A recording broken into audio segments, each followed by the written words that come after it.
And so my journey with creativity, it really started in my childhood, and I've always been fascinated by books and by reading and exploring the world of world building. And that journey took me more deeply into studying fine art, then studying design for stage and screen, and really becoming a master of what it means to build worlds, build authentic worlds for people to dive into and to experience more of themselves. And now this is what I share in my work, this space and this ability to tap into something bigger than ourselves, so that we can be nourished and we can be expanded in our consciousness and truly live that inspired, limitless life. So this morning I was even recording a video in this beautiful sun on the archetype of the muse. And so it feels very fitting to anchor that into this space as well. To me, archetypes are energetic containers, or just figments of our imagination that we can connect into at any given point in order to catch it a little bit more than just this idea of, oh, inspiration, oh, creativity. But when we name archetypes and when we create our own unique blueprints to connect into those archetypes, it feels a little bit more personal. It feels to me a little bit more connected. So by journeying with various different archetypes and allowing ourselves to anchor deeply into our nervous system, the blueprints of what it is that we desire from that archetype, we can then bring them into a business meeting. We can bring them into sales. We can bring them into a busy day. We can bring them into everything and anything, so that actually our entire life becomes a creative, living, breathing experience that starts from our core. And it's this outpouring. So it actually, we're not even requiring a creative practice. While it's beautiful and expansive and so amazing to connect to that, we're also able to make our entire life a masterpiece, even if it's something so mundane like washing the dishes or typing up on our computer, right? That it's really like, where do we need to reach into energetically? And I'm usually showcasing like going back and deepening in order to be this living, breathing presence of creativity. And to me, that energy and that essence has the capacity to just bulldozer through any creative block, because we're no longer focusing on blocks and restrictions, but we're giving our life force energy, this altar of the body, towards a higher vision, which is the creative expression. And simultaneously, when we're working with creative energy, in my experience, it's such a beautiful gift when we get this inspired idea, we get excited, we get passionate, and then this energy has two options. It can either go and be expressed and meet the external world, and it has to have a cycle where it meets the audience and the public, and it has its space to be digested. Or if we don't take any action, I always find that it has a tendency to turn back inwards. I'm always thinking of creativity and inspiration as this energy that is always seeking an outlet. So if we don't express it outwards, it will find a way inwards. And often it will attach to those habits and patterns within our mind where we go most often in order to liberate us into greater expression. So for example, if we get an inspired idea and then we are thinking about all the reasons we can't do that, then our creativity brings into our awareness this pattern, this energy, this knot within our system, so that we can look at it, we can breathe with it, and that we can release it. And it's changing my relationship to creativity, that even when we are in this state of contraction, or in that state of let's say, depression or in that state of wintering, and understanding that that too also has value, and being able to work with that has been an incredibly important kind of turning point in my creative life and in my creative expression. And this is the gift that I hope to pass on to anyone that I interact with, that we can truly become masters of our energy so that we can weave that into expression in anything that we do, even if it's, you know, on the negative spectrum or darker, denser emotions. So yeah, for me, working with those blockages and those resistances in my system, I always have to stop if I'm able. Obviously, sometimes we're on the go, we're in between things, but we can enter that state of pause while on the move. So it's like shifting gears and shifting consciousness, where I could be walking somewhere, going to a meeting, like in between classes, or just sinking more deeply into my breath first and foremost, and going into that space of ultimate acceptance and compassion. So an embodiment practice you can even feel into now is like, how does it feel to sink into your roots right in this moment, to sink into your deep belly, and instead of having energy anywhere else, just take that focus and that attention and sink it into the belly. Sink it deep into the roots and the anchors of our feet. You know, even doing that as we're moving and calibrating is such a potent medicine. Or another one that I love is like sinking into our back body.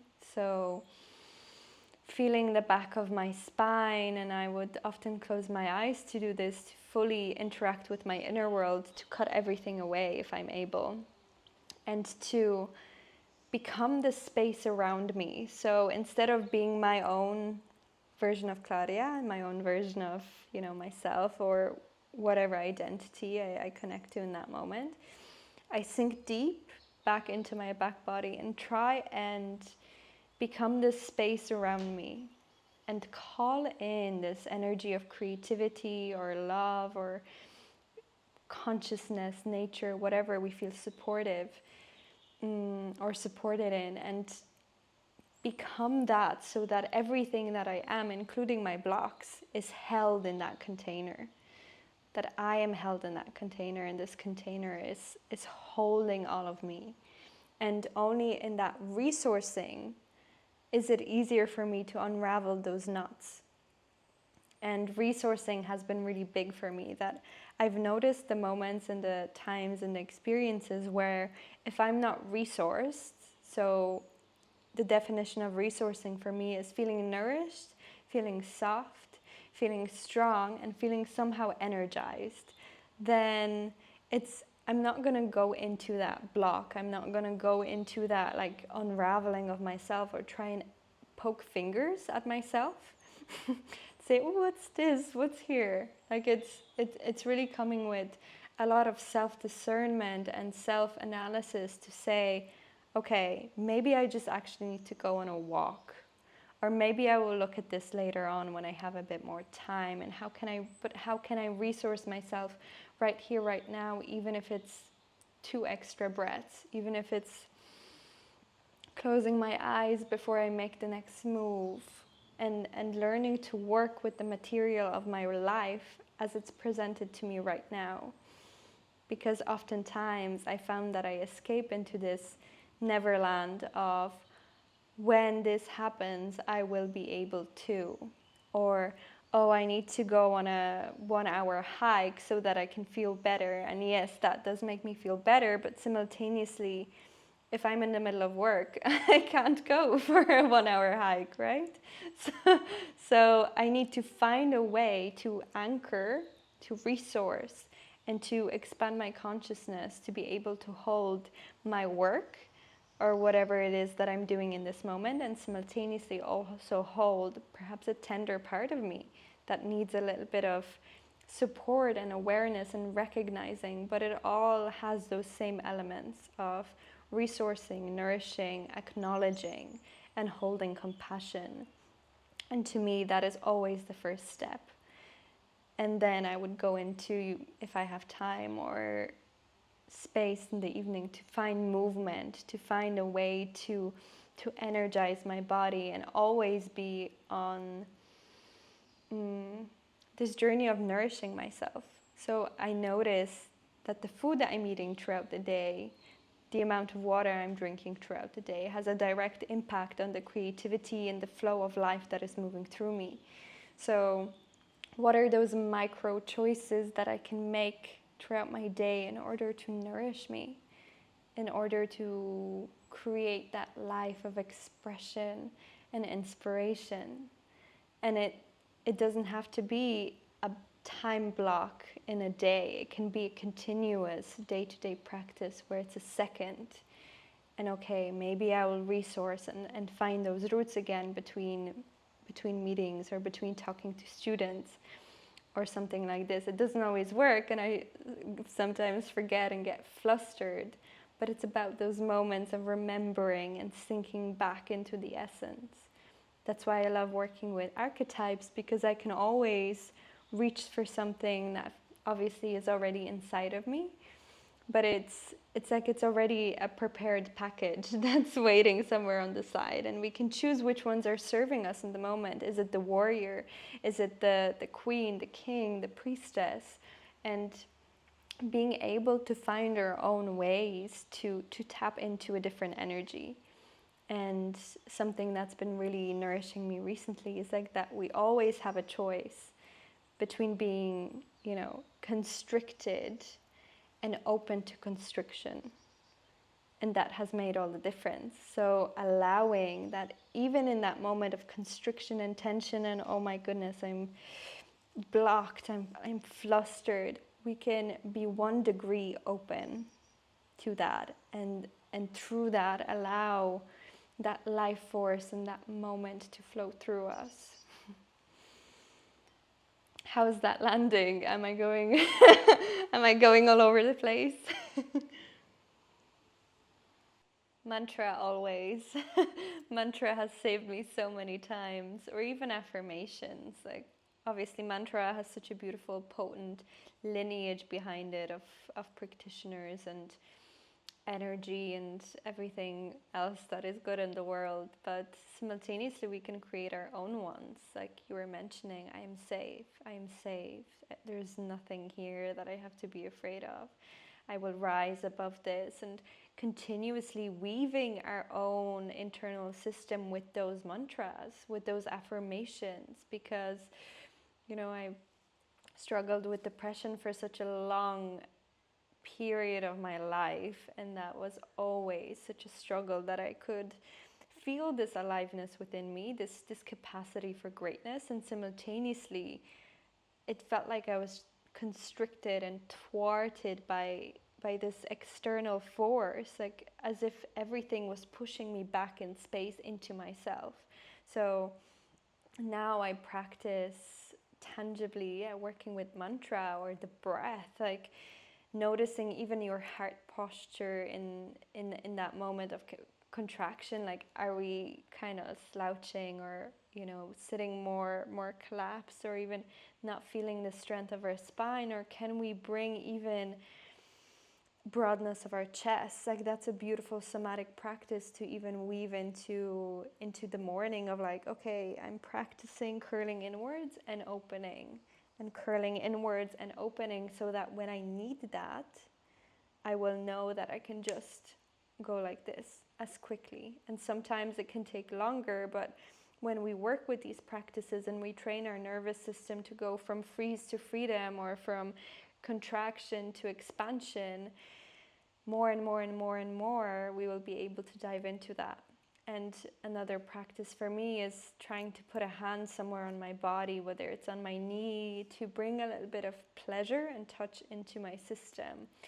For sure, if I'm constricted and contracted, there's no pleasure, there's no joy running through my body. So what is one way, even if I'm touching my finger, like even if it's, pressing into my knee, or holding my hand with a repetitive motion, or even if I can support my back, if I can support my lower back with my entire palm, and this is how I'm standing now, or even two palms, going into that superhero pose.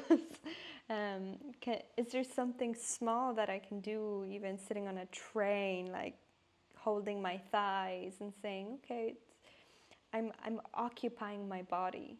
I'm sinking deep into my body. And the reason I always say sinking and deepening and going backwards is because I find that states of anxiety or depression often lived in my head. They often live on that surface of the body, and usually, it's somewhere here, it's all the way here. So the more I learn to sink into any other place, the easier it is to tap into that creative flow, and even to tie it in again into creativity and meeting our blocks. It feels like those moments of contraction are exactly those same moments of anxiety or depression or stress or inner collapse when we feel stressed in a new environment, that we are pushing constantly. We are like, I have to go this way. And we keep meeting something and trying to bulldozer past something that we perceive that we don't want to be there. But when we soften, when we find spaciousness, when we find pleasure, when we find joy and enjoyment in this moment, I find that very often even this block softens, even this resistance softens, that force is meeting force, but simultaneously softness is meeting softness. And when I was guiding the practice on the muse today, a sentence that stuck with me is that the muse and inspirations enters my system through the porous skin, through the in-between. So when I'm wearing armor or contraction, or I have to, or I can't be this, then she can't flow. She can't flow in through the cracks. So whatever we're speaking about, whether it's depression, anxiety, or creativity, or our relationships, whether it's love that we're speaking about, pushing and constantly trying to go a certain direction, when we're clearly feeling resistance, perhaps it's encouraging us to soften our approach and to try creatively to move through it, to find a way around, to soften and pour through it, rather than always be on that movement forward.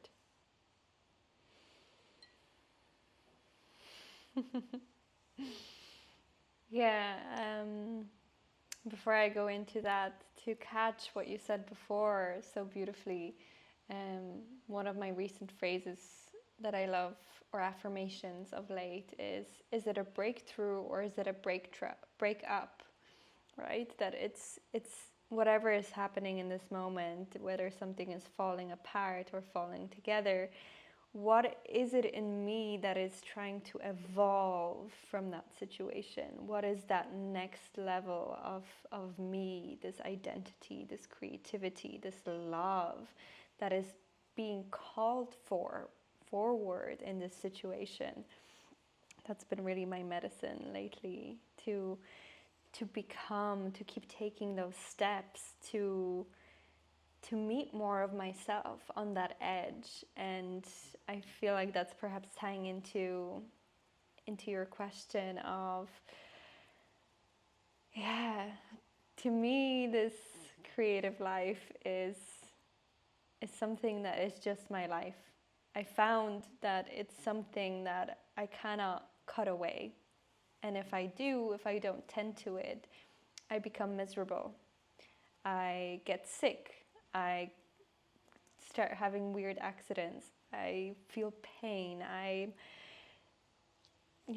Depression would be one of the key symptoms that I used to go through over and over and over. And there were so many times where I just got sick and tired of feeling down.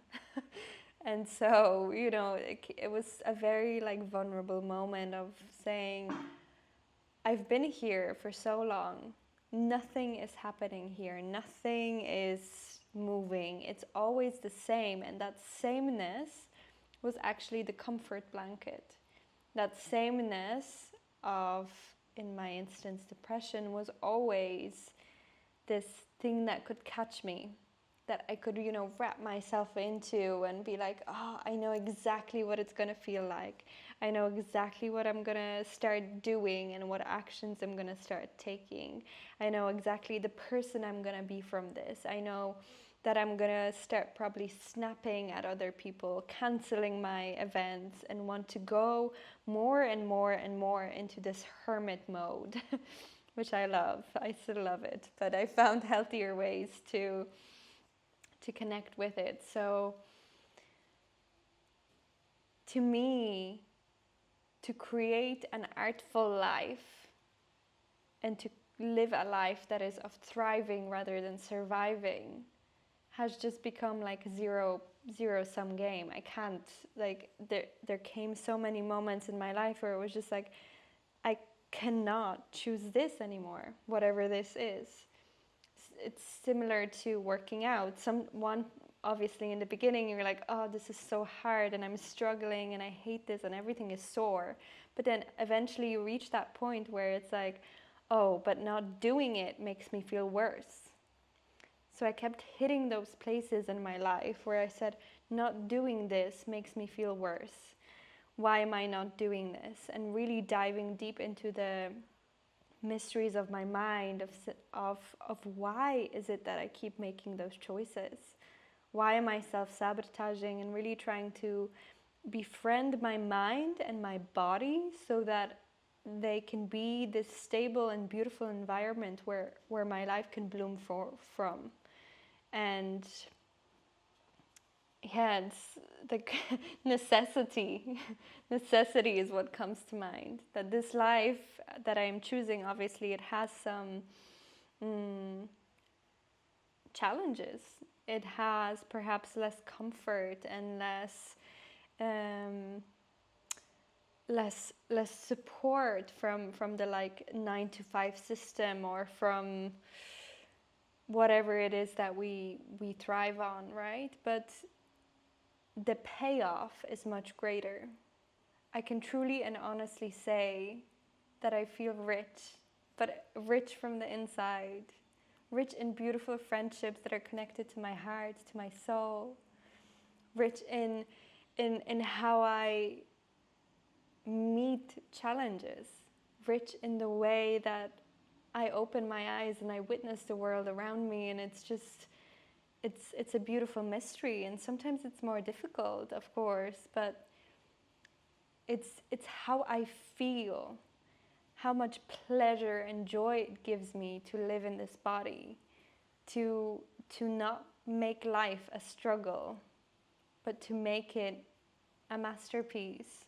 Like changing my perception, changing my habits, and taking everything around me to serve this one big beautiful life that I am dreaming of. Because, we don't know if we will have tomorrow.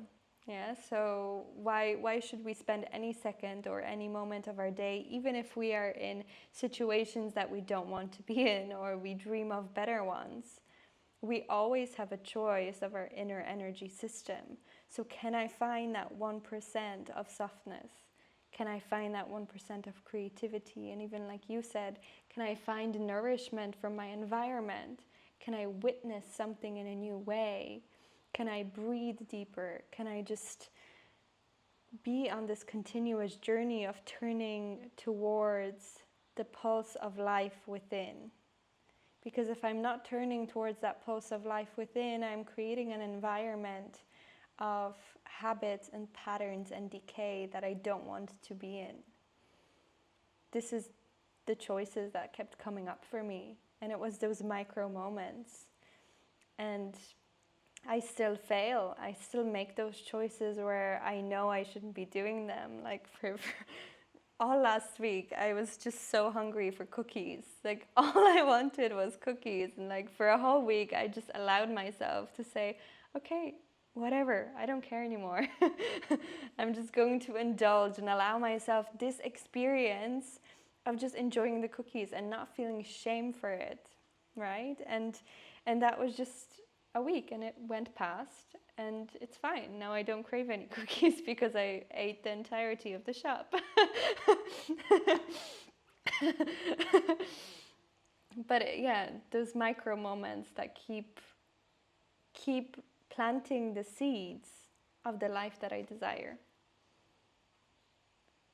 is why I keep making the choices that I keep making, even if sometimes I'm afraid.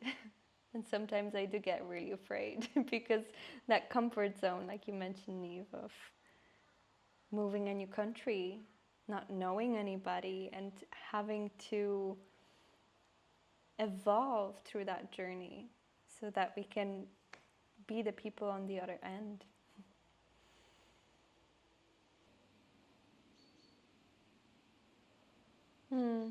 Yeah, and it's those micro moments that living a creative life doesn't mean that we have to punish ourselves for not making a painting, but can we find creative ways to make a mark in our day?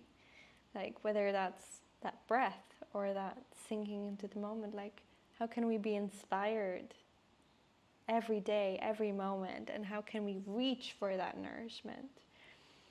To me, having a creative practice is very much about being in continuous nourishment and continuous conversation with the muse. So reaching for those words, reaching for those micro moments where we can keep anchoring and keep seeding in new habits of who it is that we want to be, because ultimately we are just habits. We are what we do repeatedly. So that's the most challenging thing as well, right? To be accountable to ourselves, and that's still something that stings me the most. If I say that I will do something and then circumstances or events or actions that I've made that go against that, that go against this like connection to myself and to the word that I promised myself, even if it's a secret word that I said, oh, I will do 5 minutes of meditation a day, and not being able to upkeep that really, really hurts. Like this relationship between my own essence, my body, my soul, and what it is that I desire to create. But simultaneously, it is so empowering to notice that it can be so small. It can be 1 minute. It can be continuously bringing our attention back, and that's what creates our life.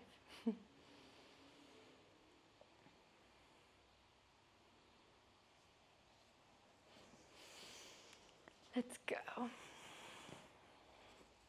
Yeah, let's go. Let's see what comes up. So, yeah, once again, let's sink deep into our bones, deep into the earth underneath.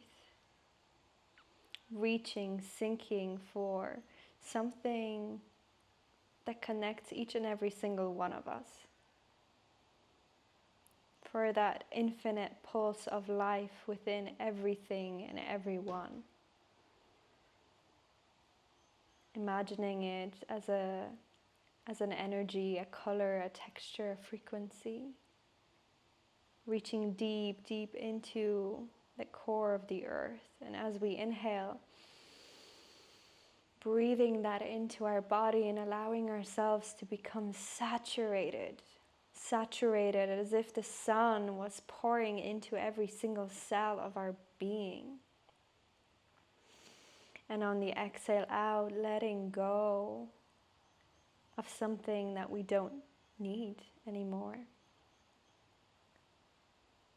Inhaling that source of inspiration, that aliveness, that raw Shakti, and that power that moves worlds deep into our bone marrow, inviting that energy in to reside between our breaths, to reside, to rest into the moments in between our days. How would you breathe in this moment if you were sipping it in? If you were truly delighting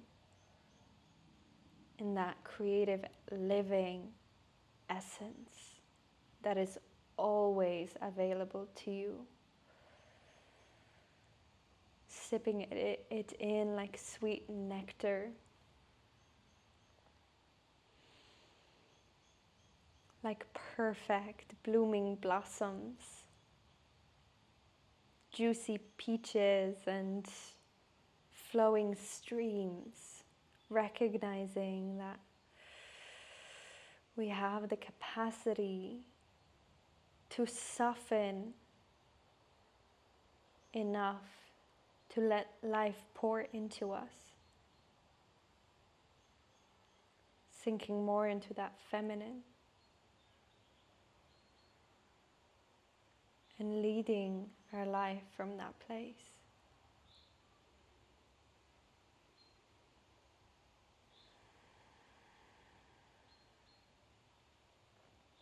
My invitation is that as we move on from this call is to try and breathe like that throughout the rest of your day.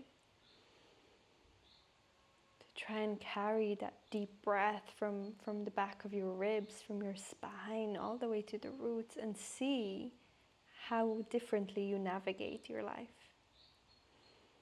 And if you forget, just shift backwards into remembrance without shame or punishment. So I invite you back into the space with your little bag of goodies and nourishments plugged into your system. And opening your eyes, perhaps giving a little shake and a shimmy to just wake up the body. Swaying from left to right, offering your body any intuitive movements because it knows already how you need to transmute this moment.